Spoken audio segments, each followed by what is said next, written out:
Wellness Wednesday and an important lesson for parents. This is Mental Illness Awareness Week, and with the school year in full swing, we figured it's a good time to check in with your child. Yeah, a recent study found 20% of young people have a mental health condition. That's right. So here to help us get prepared with tools is Dr. Christine Crawford. She's a child psychiatrist and the National Alliance on Mental Illness Associate Medical Director. New book is entitled You Are Not Alone. I love that. Good morning. Good Dr. morning. Crawford. Nice to see you. Oh, thanks so much for having me. Thank you. Okay, well, as Chanel said, we're starting off the school year now in a couple of weeks.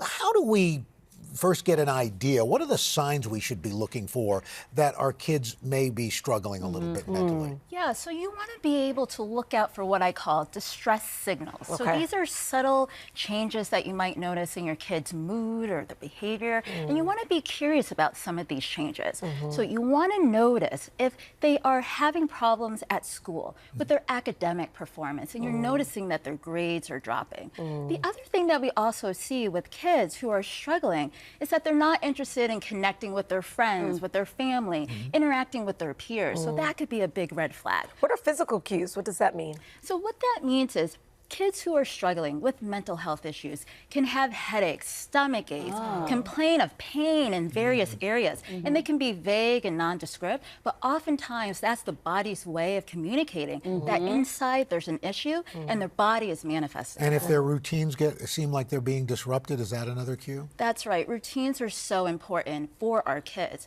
but if they have a hard time keeping up with the routine, getting up, going to school, going to bed, then that could be a signal that things are off. Yeah, I feel like a lot of this could apply to adults too, physical manifestation of the pain.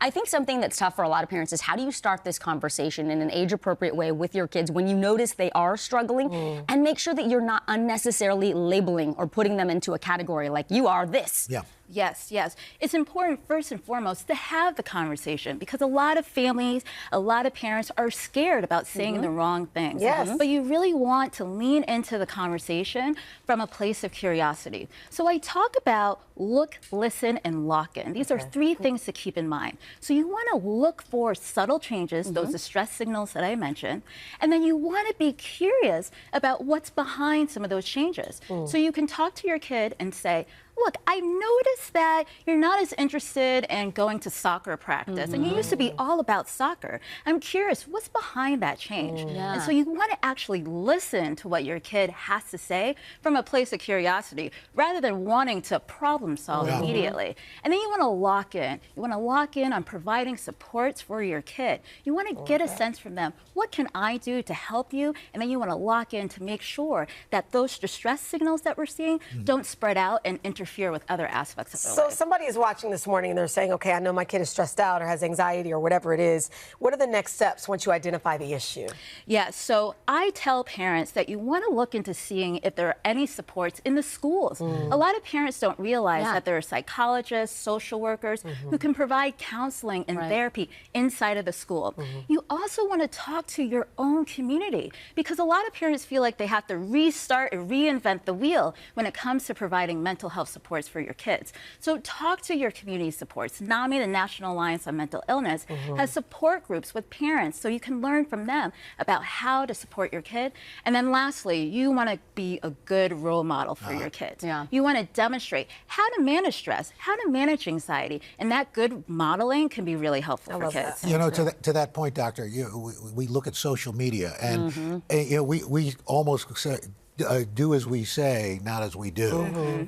And social media, how do we help get our kids not going down that rabbit hole and maybe starting to really cause even more mental health problems? Yeah, it's a really good question. A lot of parents have concerns about this, but social media is a powerful tool when used correctly. And so for parents, I really tell them, don't tell your kid to get off of the phone, get rid of the phone. That's like telling us to stop using Google. But rather, you want to be curious about what it is that they're looking at on social media. That will give you insight to the world, what it is that they're thinking about, and maybe even download some of these social media platforms yourself so you can really have an understanding as to what it's all about. For You know, sure. it's funny you mentioned your community. I've had a number of my son's social media got hacked.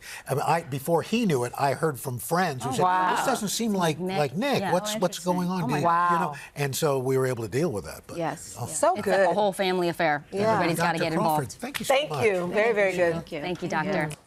Hey, thanks for watching. Don't miss the Today Show every weekday at 11 a.m. Eastern, 8 Pacific on our streaming channel, Today All Day.